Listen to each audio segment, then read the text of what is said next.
welcome to another amazing episode of Say It Online, where we help digital agency owners stop just randomly shouting into the void and start communicating meaningfully and effectively in this digital age.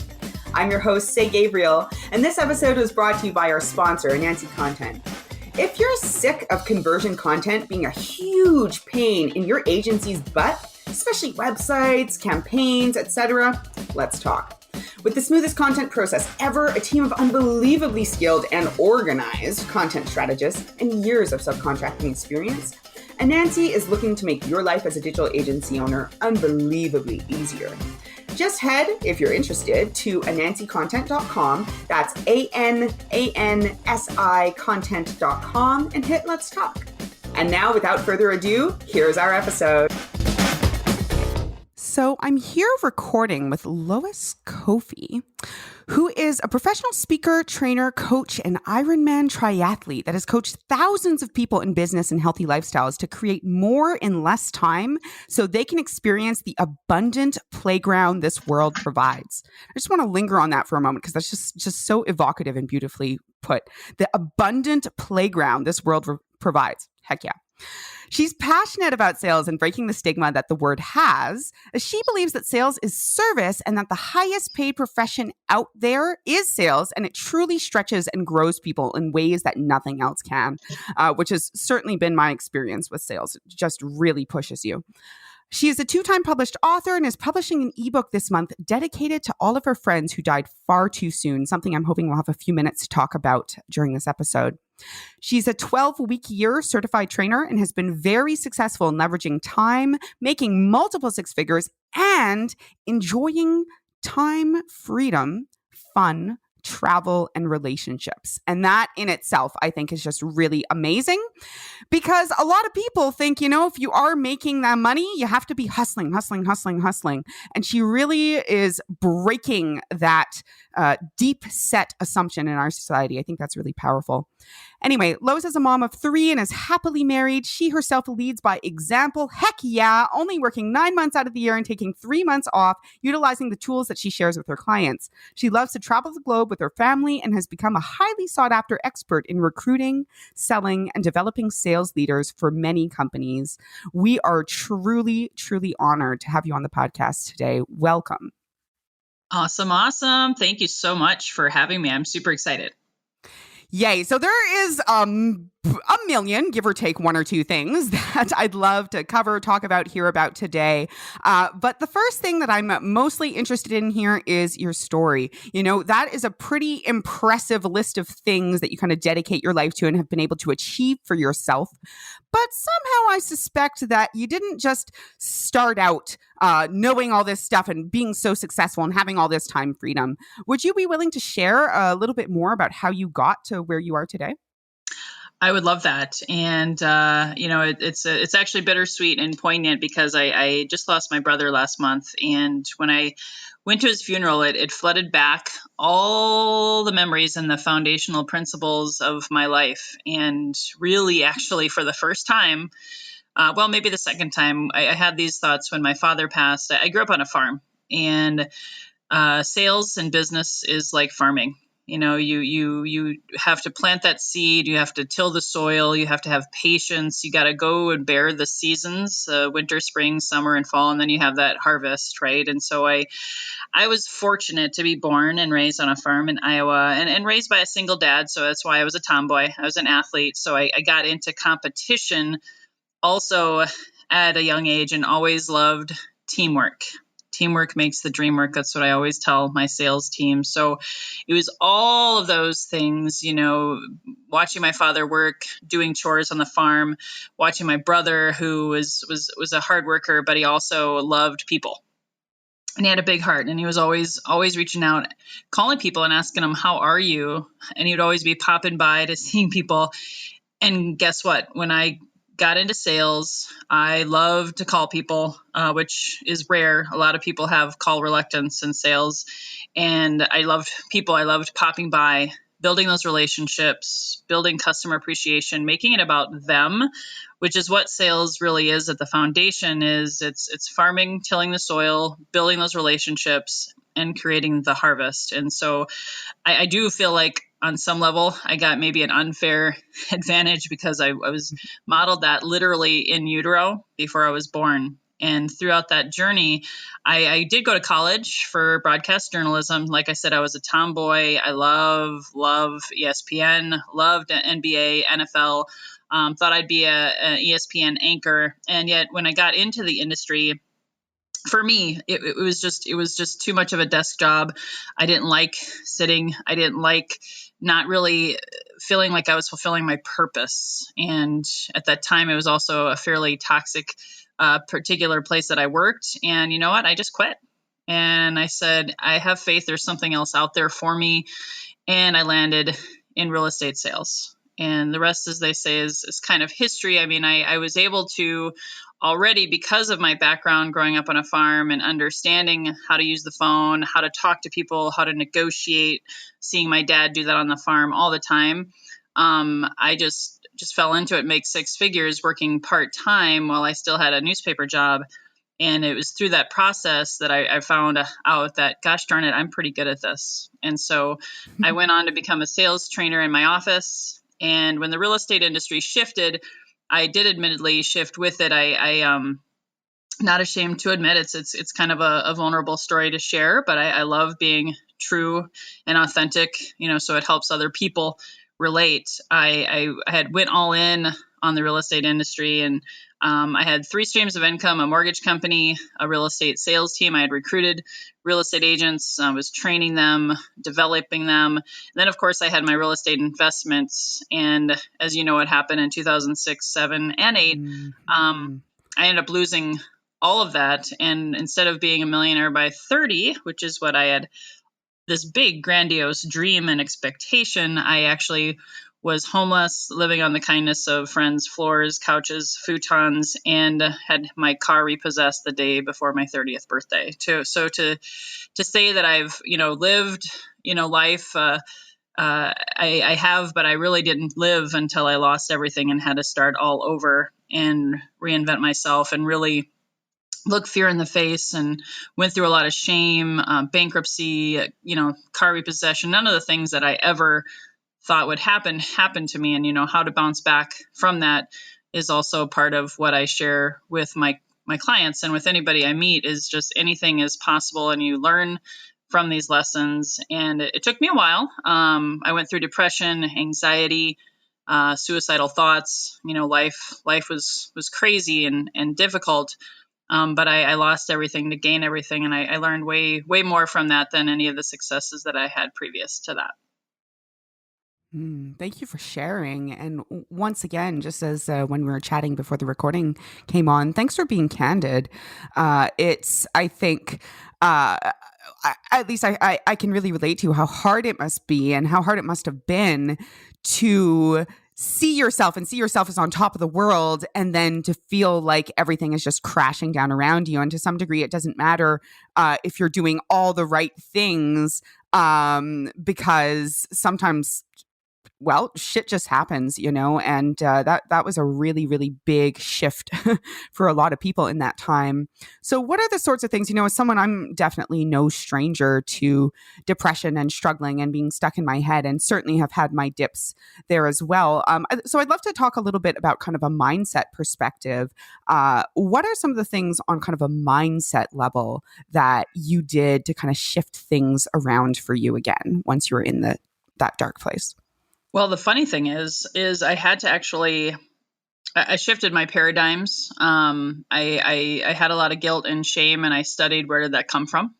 And a lot of it did come from, childhood upbringing, and this is the way it should look. And I started meeting mentors and spiritual mentors and life coaches, and they all said, Lois, it doesn't have to look a certain way. Everyone has a different journey. Everyone has a different path. And they started sharing with me a lot of principles and philosophies around that. This was when Eckhart Tolle was big and The Power of Now was coming out. And I realized I was always living in the future and always setting goals and always striving and achieving. And I wasn't really, truly always living in the now. And I realized how much my depression was. I didn't achieve what I wanted to. So I was sad about that. I actually manifested an autoimmune disease. And through that process, I studied that all came from my mindset and from my diet. I think like a lot of salespeople struggle with sugar addiction. I was always eating out. I was, Mm. always being wined and dined, and didn't realize how much it was devastating my gut and the acidity in my diet. So I started studying gut health. So I have to mention that because that was a really huge part of, you have a brain and you have a gut brain. And that gut brain was definitely influencing my depression because I had leaky gut syndrome. I don't know if you've ever heard of that. I had candida overgrowth, and once I cleansed myself and got my gut right in my gut brain, now my mindset was easier to influence and support. So it took me 5 years to wean myself off of sugar and coffee addiction. I know I said it. I weaned myself off of coffee. There's no Mhm. such thing as Coffeeholics Anonymous, and I just really cleaned up my diet. And through that and embracing the power of now, turning to things like meditation, those were the tools that I was missing in I call them my 20s was the year that I foundationally, learned and achieved high success. My 30s was really where I broke it all down and understood, all the things that I now apply in my 40s to help myself and other people get to the next level. So it's a long answer to your question. It's just working on my subconscious mind, but also keeping my health in check along with that, because they do feed off of each other. That's a very thorough answer, and I'm actually really, really glad that you brought this up. The kind of twofold components of it, like working a lot on, being present in the now moment. I think the term that is popular these days is mindfulness, and kind of working on what are your root assumptions and desires and fears and all this, as you talked about, this the source of the guilt and shame that you were feeling. But what I'm really, really glad that you brought up, as well as that physical aspect of it, I actually myself, probably about 10 years ago, was having some really, really massive health problems and found out basically similar things around gut imbalance and candida and all these different things. And the more I educated myself and the more that I started to make those changes, it was radical. Like in my case, it was a really, really, untenable physical issue I was struggling with. But making those changes, I was just blown away by the differences to my emotional stability, to my mental clarity, to my energy levels and my capacity to take action, especially if you've been immersed in kind of those habits and that diet and, lots of sugar and processed foods and et cetera for your entire life, as I had been until that point. And it sounds like perhaps you had been as well. It like you probably have no idea, like just what is capable of happening once you let that stuff go. And it's not easy. You mentioned 5 years. I think once again that's real honest. I hear a lot of people being like, "Oh yeah, just like drop it, like you'll be fine in a month" or something like that. Not true. Not so easy. But I do think it's important for us to acknowledge, as you said, we have our brain and we have our gut brain, and the things that we input into our body and our habits as well very directly contribute to what's going on in the brain that we give all the credit to. 100%. Absolutely. For sure. I learned more through that process. And don't get me wrong, I still believe part of mindset, when you say mindset, I go back to subconscious mind work, and only 10% of what we see in our reality is created by our conscious mind. It's what's going on below the tip of the iceberg. And I have been working more and more on my subconscious mind this last decade as well, because 90% of reality and what we have created today, our income, our sales success or lack thereof, our health, is manifested in our subconscious mind. So personal development, working on myself every day, I find out there's more that I don't know. I'm not here to say I'm perfect or an expert at everything. I love to learn and to grow myself and know myself so that I can help other people at a deeper level. And I think that in some ways that is one of the most powerful ways that we can help others at a deeper level, is really just continuing to do the work on ourselves and to lead by example. I know that's something that you believe in, something else that we share. Easier said than done, because sometimes it feels like, oh, I could solve anybody's problems except my own. But that's where the real work really is, I think. So once again, thank you for sharing. Now, as you started to kind of do this deeper, more subconscious work, you mentioned that you started out with a resource, The Power of Now. I'm curious if there are some of our listeners who are interested in doing some of this work and learning more about it and kind of the relationship between our conscious and subconscious minds. Is that a resource you would recommend? Do you have any other resources you would recommend? Actually, I do. And well, there's two things. Number one, the first one may be a little bit more difficult to find, but there's a Shaya Bright Path meditation group. They are global. They're in all major cities. They're in Canada. They're in the US. They're in Spain, Italy, Mexico, and they have an online newsletter. If people just want to reach out to me, it might be easier to send it on or share the information. But studying their tools are not based on any kind of religion or anything like that. It's all scientific and helping us, calm the mind, calm the body, really heal a lot of trauma. I actually went through a lot of healing when I went through that meditation course, but they have online tools that are free to the general public. That's one amazing meditation that I found, but I know you can find all sorts of different kinds of meditations, although I do know that not all are created equal. This one did way more for me than anything else I've ever found. And then number two, I have a subconscious mind coach actually, and I'm so in the know that I'm not the expert, that there's times when I have a client or I have any one of my sales team members, if there's something that's a block and I'm not able to help them, I actually refer them over to her, and her name is Jenny Harkleroad of Balanced You. Might even be someone you want to interview someday, but she reprograms the subconscious mind for our ultimate success. So she's been a great resource that I refer to a lot of people as well, because I believe no one succeeds alone. I do believe there's value in self-taught, self-discovery, but I do believe in mentorship and coaching. I have 2 coaches and 3 mentors to help me stay at the top of my game. So she's a great resource. Awesome. And, if you'd be open to passing along both her information and the information of the meditation group you were talking about, we'd love to include that in the show notes, and definitely will consider pursuing an interview with your subconscious coach as well, because I think that this is, once again, something that is often overlooked. But if you just even look at the media that's available today, maybe to get more specific, the content in terms of like books and research and stuff that is being developed and produced these days, this is big. And it's only getting bigger as we start to realize scientifically, again, separate from kind of different religious beliefs, what these practices can do for us and just how much our subconscious brain affects it.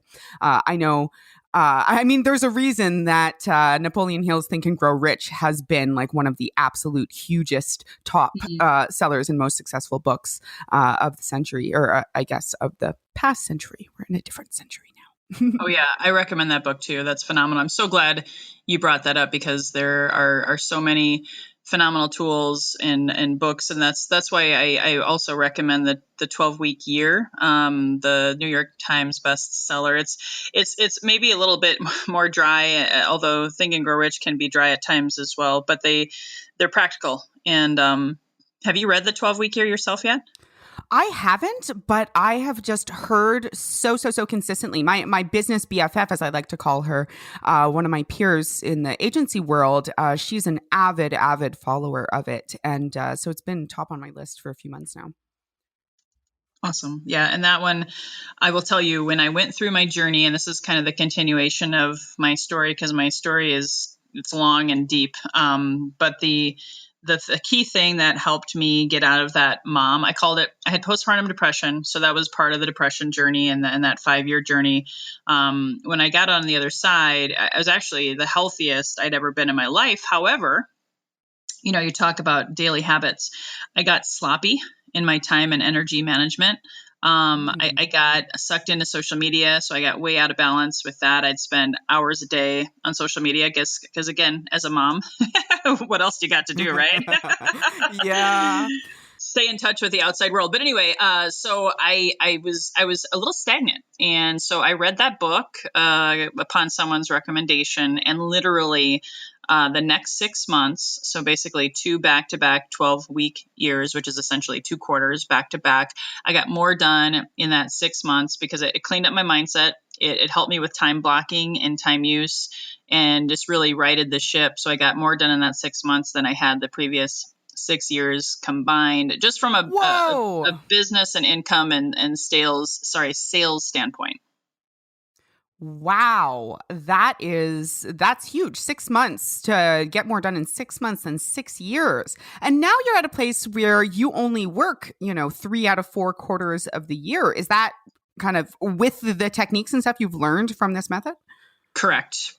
And just because of what I learned from the real estate industry, my husband and I have diversified, our big vision, by the end of the year is to be, making multiple 6 figures, closing in on 7 to be able to have that time off. And so we've been working our tails off in manifesting and setting goals, vision boarding, and using tools like the 12-week year. And don't get me wrong, I won't be taking a whole 3 months off. I'll still have my basic clients, but not to be in the hunt, not to be hustling, not to be always closing the deals for that time, so we can travel the world, see my husband's family overseas, and to really live life and to give back and to volunteer and just have that time, because so many people, a lot of salespeople I see, they're so tired. They're always going after it and trying to close that next deal, and they don't ever really get to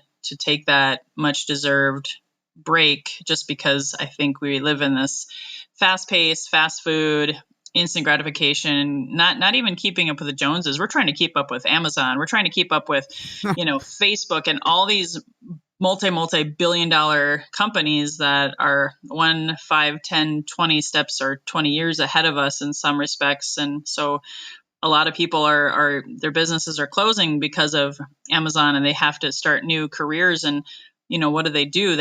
They just grin and bear it, and they lose themselves. They lose that balance, whatever that definition is for them, and their health is compromised. And I was lucky to live that in my late 20s, early 30s, because I had time to redeem myself. So I just really have a huge heart for those people in that situation. Yeah. This is a topic that comes up on the podcast a lot, and just in, honestly, my life, both at work and at home, because it's something I've been struggling with for, especially in the past years. I kind of made the decision that I didn't want to be part of the cult of busy anymore, and deciding, what does that mean? What does that mean? What does that mean for the business? What does that mean for me? How do I actually make that work and thrive in it? And it really showed me how deeply ingrained this idea of the cult of busy is. I even want to point out, and this isn't a criticism at all, just an observation. Even when you said that, you were like, oh yeah, I'm taking 3 months off, but just so you know, I will be still doing some basic work and stuff. I think that my perspective of that is, because I find myself doing something similar all the time, is that it's this reflexive need to justify not being part of the cult of busy all the time. It's like, oh, don't worry, I'm not relaxing too hard, as if that would somehow invalidate the incredibly hard work and the ass busting that you did to get there, or even if you could and do set it up in passive ways so that you don't have to be hustling in order to enjoy that. That's the paradigm shift that I'm trying to create for myself on a subconscious and conscious level, and perpetuate in the world, because I think that that's really important. Not just making the bucks, but enjoying your life and enjoying the time, instead of kind of this idea of putting it off for retirement. I'll relax. I'll sleep when I'm dead. I'll relax when I'm retired, kind of an idea. Oh my gosh. Yeah. Don't get me started. I totally agree with you. 100%. 100%. Yeah.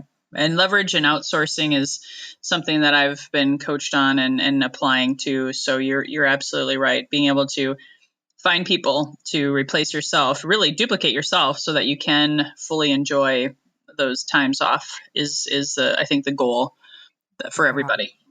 Yeah, yeah, and I know that pre-episode and stuff. I do want to move us over into some more kind of sales related questions because I do have some stuff to dig into there. But I do think that this is really important. And as I said, I think we could do a whole episode on this, and maybe I would love to in the future. But before we kind of move on to other topics, I just have one question for you on this one before we leave it behind, which is, if people are seeking to create that, mini retirement, as Tim Ferriss would say, or, taking 3 months off of the year, you've mentioned some tools that they can use, some goals like copying yourself. But I'm curious, what is the number one thing or place to start? What is the number one, I think, place to start for people who are overwhelmed and stressed and really busy, and that idea just feels so far away?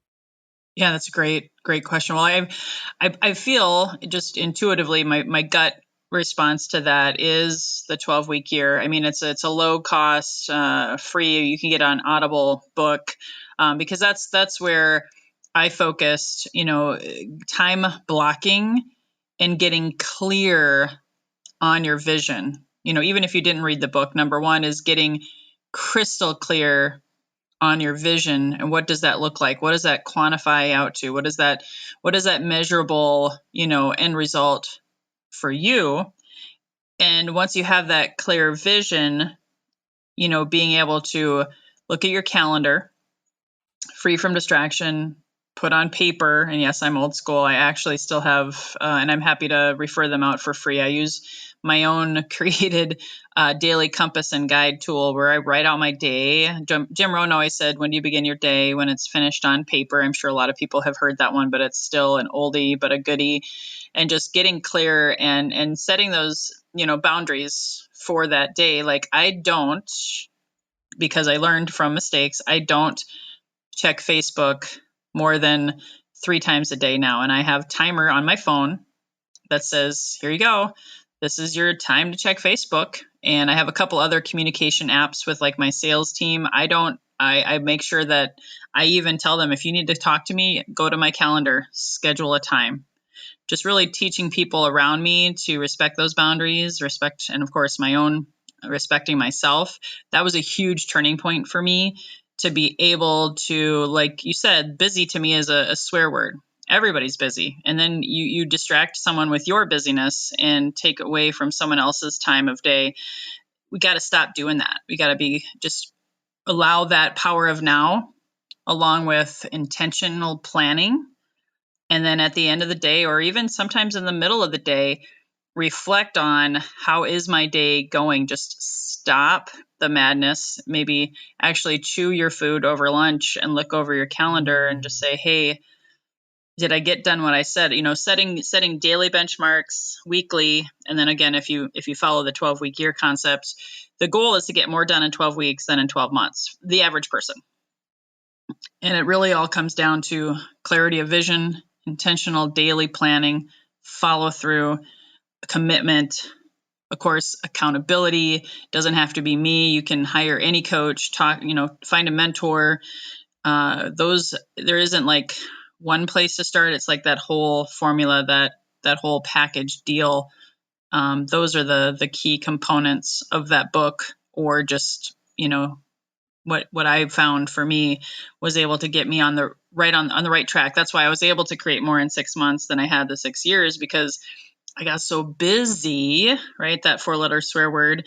And I got distracted along the way. I lost my sense of purpose.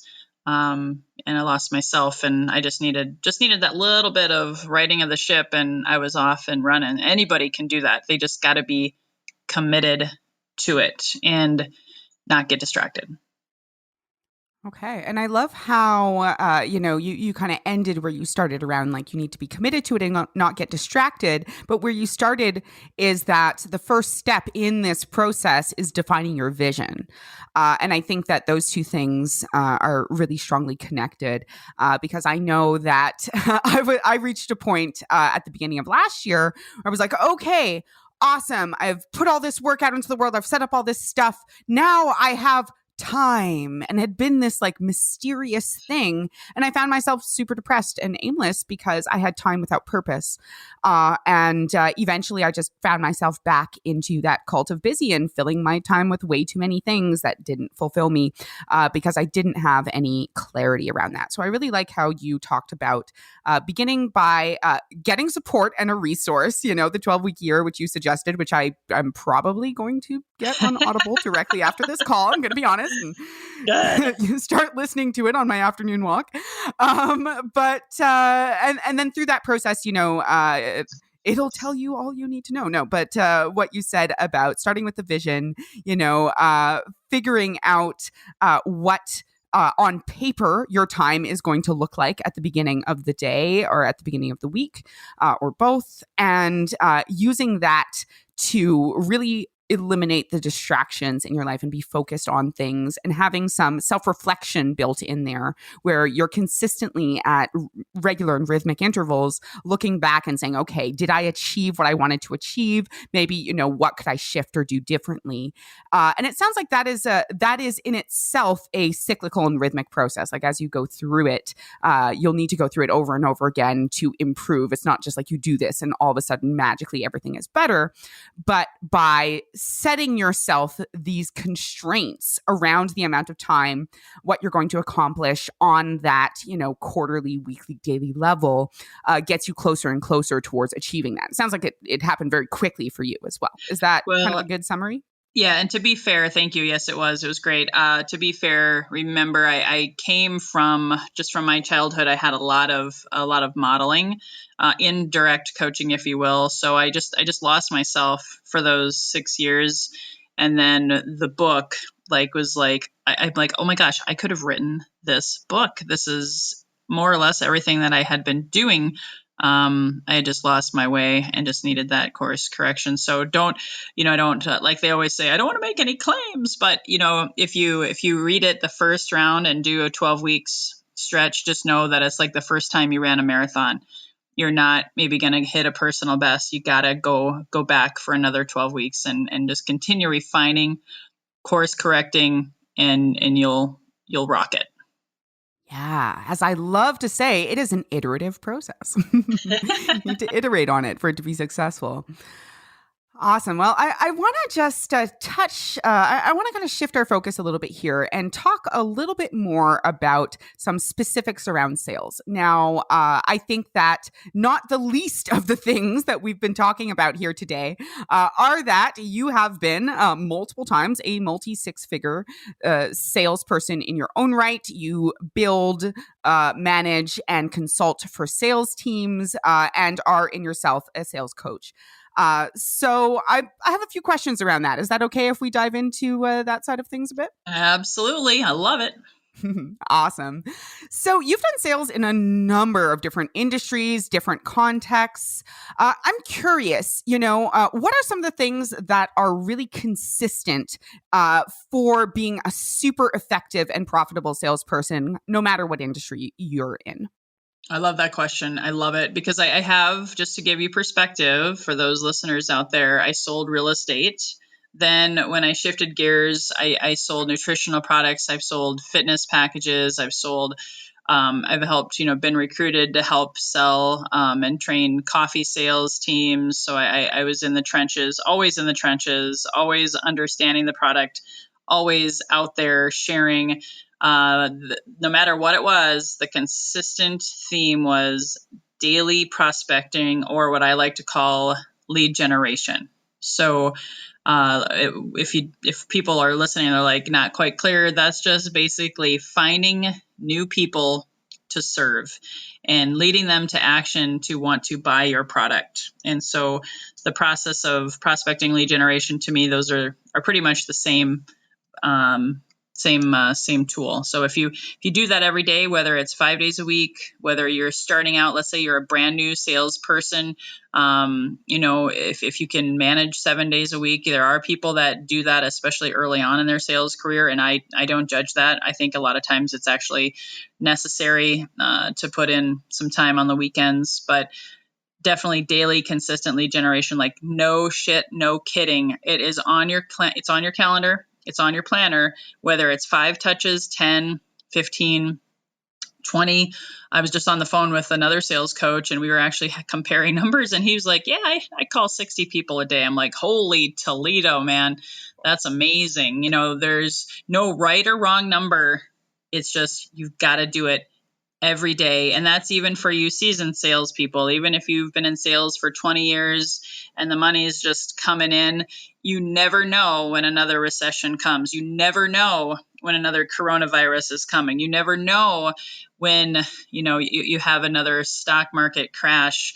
A lot of people in sales, it can be feast or famine. But the one consistent thing that'll keep you going through the good and the bad times is that lead generation every day. I'm so glad. I'm so glad you said that. That is so important. I had a few, I was like, how am I going to lead this into prospecting and lead generation?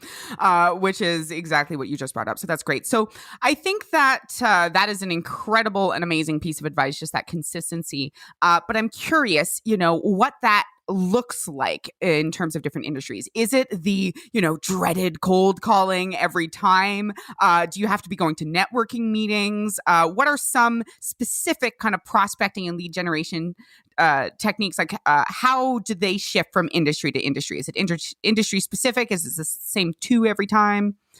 It's a great question. I think it really, it's more about the person. It's more about the personality, because I'm one of those weird people because that's how I was raised. I could sell ice to an Eskimo and I'll talk to anything that moves. There's the 3-foot rule. If you are within 3 feet of me, I'm going to talk to you and make you my friend, and you're probably going to buy something or do business with me at some point in time. That's just my personality, right? That works for Relate to people. that. Yes, great. People like that. I always consult with a salesperson and I ask them first, like, what is your flame? What gets you fired up? Are you an introvert versus an extrovert? Can we stretch you? Can you maybe do, how about 5 phone calls to a warm market? If you don't want to do cold calls, and that's fine. I don't think anybody needs to do cold calling. I think it just depends on the industry. But if someone can even just call 5 warm people that they met at a networking event, or 5 people in their network on LinkedIn or what have you, and then the rest of the time it could be private messaging on LinkedIn. It could even be Facebook messaging. It can be text. It can be email. I really, really like to get real and honest and deep with that individual, because I think if you force something upon someone and says, hey, here, you have to do 20 calls a day, or you have to, they're either going to burn out, they're going to hate life, they're probably going to cope with alcohol, sugar, or coffee, and they're going to quit. And you're going to be having to hire or find a new salesperson, or that salesperson is going to blame the sales industry and say, you know what, this isn't for me, when it's not one size fits all. And I hope that makes sense. I think that makes a lot of sense. And this resonates with me very strongly, even about how we just approach projects and relationships and everything, which is that there's almost never a one size fits all solution. We may have some solutions we come up with based on like patterns or stuff that we see, but it always starts with questions. It always starts with understanding, who it is that you're talking to and what it is that you do and do well. So I was not expecting that answer, but I really appreciate it. I think that's a great piece of insight. Just reflecting back some of the things I heard from you is having just a frank conversation. What gets you fired up? Are you an introvert or an extrovert? Where have you felt really kind of on fire with the work that you've done in sales in the past? And it sounds like, you recommend that you guys agree on a certain amount of right, prospecting or lead generation, which is new conversations with people. So you said that could be warm calls, that could be going to a networking event and picking a number of people to connect to. And then the nurturing itself, it doesn't have to be as high touch, but it sounds like you basically want solution. Number one rule is that it's based on your conversation, asking real questions, understanding what works. Otherwise, you're probably going to lose that person one way or another. But developing some metrics around that is also really important so that you can track it and keep up with those goals regularly. Is that what I'm hearing? 100%. Yeah. And once, I'm not going to go into CRM training or anything like that right now, but, making sure they have the right tools to stay visible and stay credible and stay in the conversation, right? You don't want to be that slimy salesperson that just stalks people and randomly shows up at networking events and says, "Hey, how are you?" There's a science to it. I call it the 8x8 touch system. My goal and what I teach all salespeople is you want to be the guy or gal that knows how to get people things. Like the movie Shawshank Redemption, my second favorite movie of all time. Have you seen it? I have not. Okay. Well, anyway, there's a gentleman Morgan Freeman plays, Red, who they're in prison, and he's known, and this is in prison, and he's the guy on campus that can get anything and everything for anybody. And he was essentially the gatekeeper. And if you were to say this in prison, I don't know if this is really a thing, but he was not only the most popular, the most revered, but probably had the most wealth. They might have paid him in cigarettes, but it worked, right? And so if you are like Harvey McKay was one of my mentors way, way, way back. He wrote the book, Don't Swim with the Sharks Without Eating or Getting Eaten Alive, and a few others. That he had a Rolodex of 10,000 people. His father told him basically when he was probably just fresh out of high school, you want to get, 10 to 20,000 relationships, and you want to be the guy that everybody knows that can be a resource. And so that's always my goal. And at the very least, even if they don't buy anything that I'm selling, I want them to know and think highly of me as someone who is a great trusted advisor and expert in my field, because then you open up, the average person knows, 250, 500 people, you're opening up to their network. And, that's how you and I got connected, right? It's Yeah. being able to be that resource and being available for people. And then the referrals flow in, and that's what you really want. You want a referral partner or someone that will do business with you at some point in time and be the expert. That's always my goal through those 8 touches and staying connected with people. And that's where you'll never, ever have to want for money or anything ever again, because you've got relationships and social capital that is out of this world, and the money will flow in. Awesome. So I want to just kind of back up a little bit. So you said the 8x8 system, you talked about wanting to be the guy or gal that knows everyone, that everybody knows as the person to talk to get resources. We're big fans of story brand and thinking about stories. And I think that is a often recognizable character in a story. But what is the 8x8 system specifically? What do the numbers 8 refer to? Great question. Yep. So there was a study done, and I apologize, it's been almost 2 decades. I can't believe it. Since I heard the story shared with me when I was in real estate. There's statistics out there that about 50% of the people don't follow up with a lead or a prospect after that first conversation. And statistically, it takes 6 or 7 no's to get a yes. And so you've got to know that you've got to follow up with that person 8 times to fall into that sweet spot of them getting to say a yes. And industries are different. Different people will buy sooner just depending on how consumable your good is, your price point, all of those things aside. No matter what, sales wide, most people don't buy until actually somewhere in between the 5th and the 12th touch. So 8 is falls right in the middle of that. And to prove that point, there was a study done on a real estate subdivision of homes, and the people that were doing the study, they created a fictitious realtor. We'll just call him John Doe for today. Put out 8 touches over 8 weeks, so that's the 8x8. They sent 8 direct mail postcards very old school. That's why this is a couple decades old story. But they then called on week 9. And after all consecutive 8 touches had been completed, they called every single household. And of those that answered and responded, when asked, who would you sell your home or list your home with today, they said John Doe. And it was the visibility and the credibility and the consistency over a short period of time. So they compressed time frames, and that person was so memorable, fresh in their mind, that this fictitious person who did not exist would have been listing that home. Wow. So when I meet someone, and I don't do this with every single person, I'd be exhausted. I trust my intuition. Whenever I go to a networking event, I teach this to all of my clients, shoot for a goal.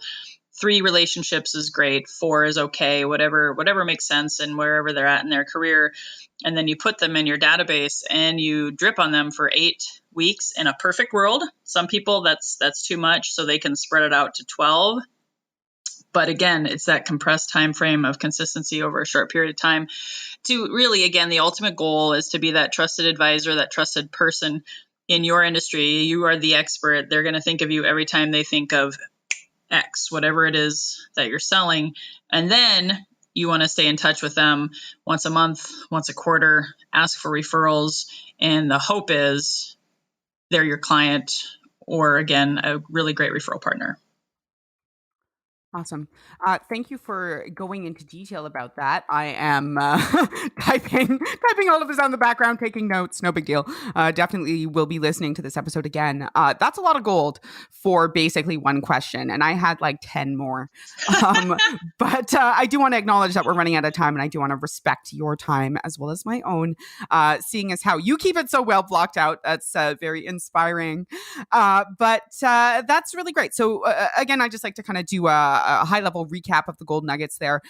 So this idea of 8x8 is that it takes a minimum of 5, but up to 12 interactions, basically, in order to, or touches, as you said, in order to actually like get that buying commitment. And so, expanding on that idea of being the go-to for people, it sounds like, these touches, this is just the epitome of go deep, not wide, which is pick people, a number of people either in your network or at an event or, maybe some warm calls you're going to do or something, but pick them carefully and then touch base with them many times, at least 8 at first. 1 a week, it sounds like, is a frequency that you're suggesting.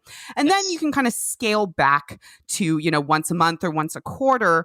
Now, in terms of those touches, are we talking about just sending out like, oh, hey, just checking in how you're doing or something like that? Are you, giving them something of value? Like how deep do these touches go? It's a great question. And I did a call on it, a webinar that I'm going to be uploading to, well, it's in my YouTube channel, but I'm going to be putting on it on my website too, if people want to reference back to that. But ultimately, again, I'm going to sound redundant here. There's not a one size fits all. I consult people and write out their 8x8 plans to ensure that it fits their personality. What the good average, though, here's the good average for me, and it's very duplicatable, I think, for any personality, is you meet them at that event. I call them within 24 to 48 hours saying it was so great to meet you. Because here's the thing. I've had people almost drop their phone. They were so excited to actually get a phone call from a person. They're like, oh my gosh, I can't believe you just called me and I just met you the other day. Oh my gosh, you are really good.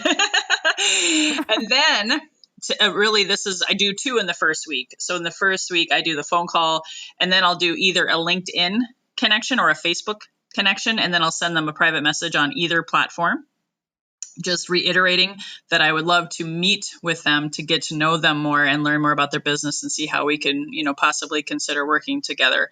And so then that meeting is scheduled for the second week. So that's already the third touch. And from that third touch, I'll determine, self-discover, everything that I can learn about them. And then my next is an item of value. Since you mentioned that item of value, maybe it was a LinkedIn article, or maybe it was a book. Maybe it was just something that meant that I was listening to them and that I really care about their life and their personal goals and their dreams. And it's a thoughtful kind of thing. It's not self-serving. Yeah. It's more of a thoughtful thing.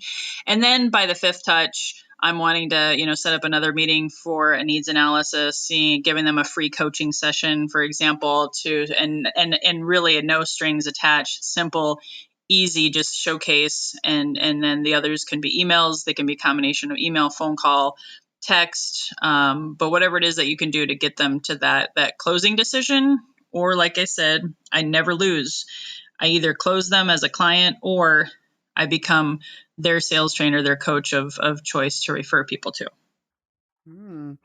That is awesome and nice and processified. I don't know if there's an adjective there I'm missing, but I love how you actually can just list that off the top of your head. That means that it is such a clear, consistent, and simple process that you know it off by heart, which I think is, I mean, for you who's been doing this for 20 years, you're like, well, I better know it by heart. But I think for our listeners, what I'd love for you guys to take note of here is that this is simple enough to kind of spout off at a word. And if your follow-up process is like really, really massively like complicated and complex and stuff, then maybe it's going to be harder to follow, would be my guess. Now, I want to get us into our lightning round. I do have one more, I think, really relevant question that comes off of this. How are you doing for time? Do you have time for one more question? Oh, yeah, I'm good. Okay. I got awesome. you blocked. Yep. Awesome. So next question. So just coming off this, the custom plan that you gave here starts with meeting at an event. And, you mentioned you do a lot of kind of custom plans. Well, most of our listeners, I would say, operate in the digital space. I know that I live in a tiny town in the middle of nowhere. That's a ferry ride away from anything. So, like most of what we do is fully remote and fully digital. What are some more effective ways that you're aware of to kind of start that connection in a warm way or find people who are relevant as leads in the digital world? Yeah, well, I'm going to preface this with, I'm not an expert on this, okay? But one thing that I love to do is sometimes, like, if I have a niche, like let's say I'm targeting real estate agents or sales leaders or managers of real estate offices, because I do have a background in that, so I do speak their language. So there's a method to my madness in the digital world. I will go to LinkedIn. I'll do a search for maybe realtors or team leaders of real estate offices in a specific city, or I'll make it general, and I'll set a goal for that day to connect with 5 of them. Maybe to just make sure that they all connect with me, I might even send 10 invites to connect, knowing that maybe only 5 will accept. And then I'll go through an 8x8 process. And quite honestly, through the digital world, since I'm not an expert on like LinkedIn or Facebook so much, I prefer to get people offline as fast as possible. I'll schedule a 15 to 20 minute get to know you Zoom so I can see them eyeball to eyeball, and then determine from there, what would the rest of my 8x8 campaign look like. And a lot of times you guys in the digital world do have a bit of an advantage since I am still technically old school. You're really good at probably blog posts, posting that or sending them a link on private message and saying, here's an article that really I think would resonate with what you and I talked yesterday, and then blogging about things or topics that they discussed and start liking and commenting on their posts. It's very intentional in the digital world, and even more, I think you got to track it more and make sure it's in your CRM, make sure it's in your notes, just make sure you have a good system in place for that, but very doable.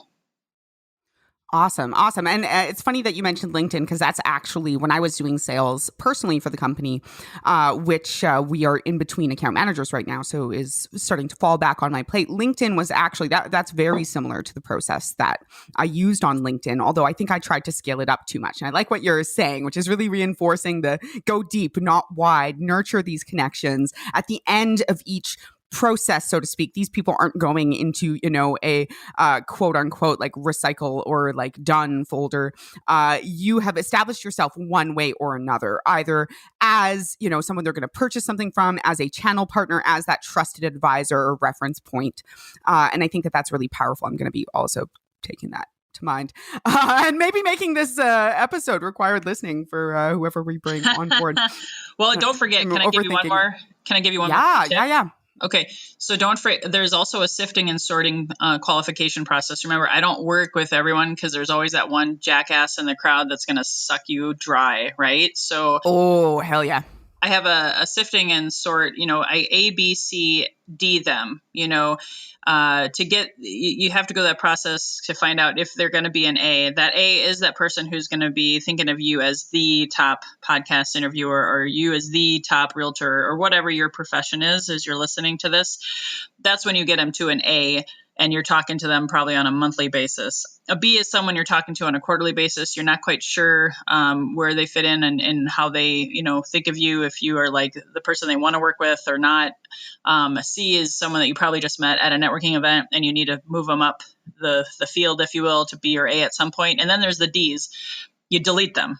Those are the ones that you're like, you don't want to talk to at all. Like, I just got a connection on LinkedIn yesterday. It turns out the guy was hitting on me. I deleted that one real fast. Yeah, yeah. And once again, just simple, easy to mimic sorting system with clear kind of like categories and qualifiers. I really like that.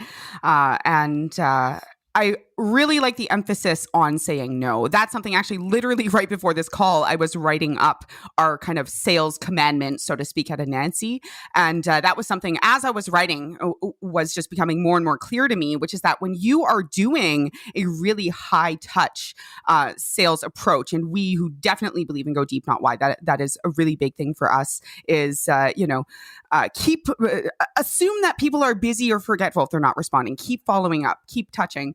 But that really means that you need to say no to the people who aren't that good fit, because there's no way that those people who are just really not serving you, that them, taking up that time isn't going to take away from those relationships where there really is that deep win-win, that fire, that electricity and connection, which is what I think makes the most powerful connections and relationships. Those are those A's, I think, that you're talking about. Absolutely. Yeah. Addition by subtraction is a good thing. Awesome. And I did, you mentioned activities like blogs, email lists. You didn't mention email lists. I was already in my head going off on the email train. So can those things count as touches, or are they really just resources you use in a personal one-to-one touch? No, I think you were talking about emails, are, just so I'm clear, is emailing campaigns or emails as touches. Does that count? Is that what you said? Exactly. Yeah. Yeah. Oh, for sure. For sure. That's why I said, I think, there's very successful email marketing campaigns and things of that nature. I've had it too, where I've called people for 2 years, but they still got my emails. They still got my newsletters back in the day, which would be like more like emails, quite honestly. But it was finally after, 30 touches that they said, okay, Lois, thank you so much. I'm sorry I never replied. I'm ready to go. And I do believe that those email touches had a lot to do with that, as well as the phone calls and stuff like that. So I think email marketing works. I do think it has to be very purpose driven, very intentional and systematic. And you can absolutely create that as part of your 8x8 campaign. Okay. Awesome. Thank you. Are you ready for a few fast-paced questions in our lightning round? Sure. I love lightning rounds. Okay, awesome. So first question, however you want to define it, what gets you up in the morning other than coffee? Well, I've just always been purpose driven. I can't explain it. There's so many people to help. There's so many people, hurting. I've lost several friends to suicide. I've had my own journey with depression. And every time my alarm clock goes off or I wake up before, I know I'm still alive, right? I'm still here to help make it a difference and make an impact and brighten someone's day. That's really, honestly, the main reason, my purpose-driven mentality around that. Thank you. And what is the number one thing that you do to preserve your wellness? Oh my goodness. One thing? Geez, you're making this difficult. Believe it or not, just breathing. Taking a breath, breathing, and taking in the moment as often as I can. I do actually have my phone alarm set 3 times a day to do just that. That really is the number one thing if I had to pick one. Okay. And is it really, you just take a deep breath and consider in the moment? Do you do like a particular like breathing rhythm or pattern? If I have the bandwidth, if it's not like in the middle of a meeting or something like that, I will. I've taught, the I don't know if you've ever done this where you breathe in to the count of 8, and most people actually can't do that on the first crack, so don't don't try it if it's too difficult. Just go to 4. But breathe in for that count, hold for that same count, and then breathe out for that count. And even just saying thank you or I am grateful, no matter what's going on, that's gonna help you get through the day better. Thank you. And the last question, what is the weirdest habit that you have that contributes to your success? Yeah. Well, I'm so glad you mentioned that because I love weird. So, and I don't know if this maybe isn't a habit, but it is part of my day. So I have studied a lot of Eastern Chinese medicine. I'm definitely more metaphysical than religious. And I hired a woman who is a classically trained feng shui, Eastern philosophy healer and teacher. And she does these charts. She writes up your calendar for the year, and she actually will go ahead and by day, she has these meditations for us to focus on and kind of gives a tone for the day. So I believe it. I bought into it hook, line, and sinker, and I almost don't miss a day. I'd be lying if I said I'm 100%, but every day I open up my calendar. It's a habit. I meditate on the focus of my day because it's based on my date of birth, location, all that stuff, right? And on my birth chart. And it really, I even light candles sometimes when I do it. It just really is a habit that I know keeps me sane in the present and not stressing about the future. And it literally has helped me. It helped me manifest a move to California last year. I mean, it's good stuff. It's good juju. Excellent. Excellent. A recent guest that we had talked about how she has a daily practice. In her case, she writes out a specific intention on these note cards that she also makes. Maybe I'm just imagining this, but I seem to remember her talking about, adding a creative element to and making them pretty and just really cool. I like these kind of rhythms that we can get into on a daily basis that help us be present in the moment, set intentions in the here and now, and not get too lost in our heads, something I struggle with. All right. Well, I am with regret going to wind us down here. This has been one of my favorite interviews that I am not ashamed to say that I've done. And I've had many, many good ones. This has just been so powerful, so wonderful. Did you want to share with the audience, tell them where they can find out more about you, where they can check out anything you might have for them?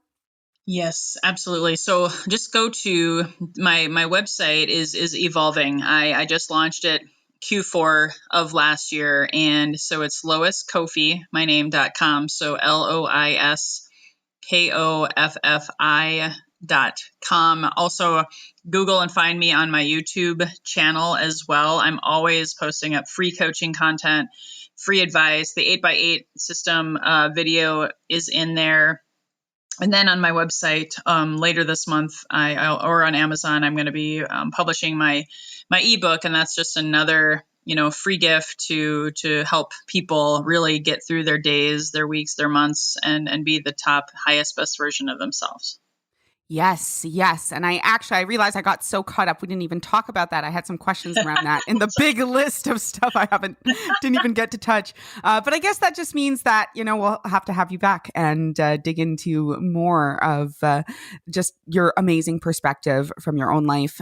Just as I mentioned in the past, for me, the way that you marry the practical and the metaphysical, the spiritual is just extremely resonant for me. I exist firmly in kind of both worlds, and I believe that bringing them together has been one of the keys and pillars of my fulfillment and happiness overall. So just such a treat to have you on the show. And thank you so much. Awesome. My pleasure. Thank you so much. Awesome. Well, as usual, we will have many, many links this time around in the show notes and resources and everything that we've just talked about. As much as possible, we will link you to it and get connections. And Other than that, to all of our listeners, as always, I hope you not only have a great day, but create a great day. And that does it for another amazing episode of the Say It Online podcast. Join us next week. And don't forget to like and subscribe, whether it's iTunes, whatever your favorite podcast player is. It is always, always appreciated. It really makes a difference for us. It helps us get this word out to more people. As always, this episode was brought to you by our sponsor and Say's own business, Anansi Content. If you're a digital agency owner and you're still wasting too much time chasing down content that maybe isn't even all that great, let's talk. We've spent years working on the best process for selling, planning, and delivering amazing conversion content for your client projects. Better yet, we moosh our process to yours so that your client and you have a seamless and amazing experience the entire time through. If you're interested, just go to our website. That's www.anansicontent.com. That's ANANSI content.com. And just click Let's Talk. I'd love to chat with you. Someone else on the team would also love to chat with you too. Hope you have an amazing rest of your day.